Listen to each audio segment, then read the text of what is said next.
Right, 7 months after the Jagersfontein tailings dam collapse in the Free State, Wits University civil engineers have used satellite and aerial imagery to investigate what actually went wrong last September.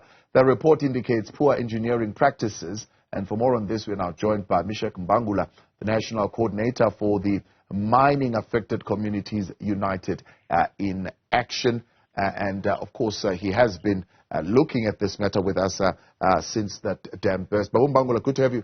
Thank you very much for your time. Thank you for having me. It didn't take much. I mean, really, all it took was aerial imagery. It was satellite imagery that anyone could have been able to collect and see that there was something that was particularly not being done right at the Jagersfontein mine. What do you make of these findings and the conduct of this mine? Yeah, in fact, there was a safety assessment that was done in 2020 to look at the risk of this tailings dam, tailings storage facility. And it was find out that the risk is very high. There's a vulnerability of this dam. And if at any time it breaks, it will obviously swamp the houses, and it will be a problem to the humanitarian and environment issues. And that report obviously was given to DMRE, was given to the local government. But unfortunately, with that warning being given, and no steps were taken. So now it's after the case, and it can be seen that doesn't really need rocket science to see that the vulnerability of the dam was there already in 2020, and nothing has happened to them. So I think this study done very well. It will show that these were just careless, were interested in looting these minerals, taking minerals, without looking at the National Environmental Management Act, that is there, without complying with the environmental laws. And now we see a lot of damage being done. The researchers of this paper saying they hope that the paper, one, will encourage even more mines, for example, to take advantage of a possibility that they can enable satellite and aerial footage to be used, and that, in a sense, could help them to be more adherent to the rules when it comes to how they build and how they treat the waste in the mines. Do you think the knowledge that has been shared in this report could probably sway companies to behave better? Yeah, I believe that with knowledge, people can able to challenge issues. But unfortunately, as we can know, that is the issue of corruption. Whether you have all these laws, NEMA laws, MPRTA, but what happened is there's no non-compliance, nobody goes to jail. So, but I think it will be very important for the especially communities that are hosting the mine to have knowledge of what is happening so that they can challenge that. And I mean, it's easy for them to use the constitution to take the matter to constitutional law to say, these people aren't really complying and something must be done.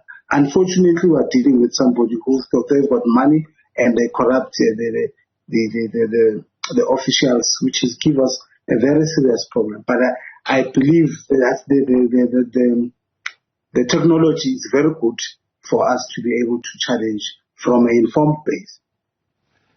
Do you get a sense that there are many other tailing dams that we have forgotten about that could probably be a risk factor and maybe some of the risks that are currently even unknown? There are quite a lot of tailings dams. I mean, you go to Free State, Gauteng, and all over the places that we have.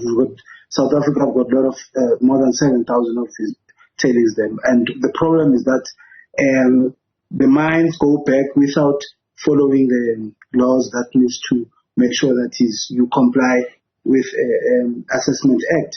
But they don't do that. They just go there and don't look at the thickness of the tailings storage facility. And they just start do the mining, and after the problems will up. So I think now, since that the government is aware of these things, there must be stricter laws to make sure, and monitoring to make sure no tailings dam, somebody can go there and start mining without making sure that they conform to the laws of safety. They comply, to the consultation of the communities, because the communities are the one who always face this negative impact, which becomes, catastrophic to their lives. So I believe that we will challenge again the TMRs to make sure that there is monitoring in these tailings. Now, the Minerals Council of South Africa, which represents about 90% of the mines in the country, said it is conducting a study with a third party to analyze the safety of tailing dams in South Africa, saying their research, of course, is still in the preliminary stage right now. Do you have any confidence that they are going to do what they say they will do, and they will use that information in a positive way? Well, before they even do that study, they must make sure that it's part of the researchers. We have communities, so that you can be able to be informed and be able to understand what is happening. And if there are gaps or loopholes, we can be able to challenge that. But if they do it on their own, we know that many a times that they do researches and end up in their desk, and nobody knows about that research. So everyone, in the communities, we have people who really got engineers, we've got geologists, we've got metallurgists who can be able to understand these researches, and they should be part of that research, so that when that report comes out, we are able to try and look at where the correction must be done to make sure no catastrophic event that can take place. Because these mines, they don't care, and nobody really hold them accountable. That's the biggest problem. I think if you look at how this Jagersfontein came out to be, there was a lot of corruption, and now it came to this point where people lose life, and that should be tried to be avoided Mbangula, at all costs. Thank you very much for coming on tonight. That is the Mining Affected Communities United in Action National Coordinator, Meshack Mbangula there.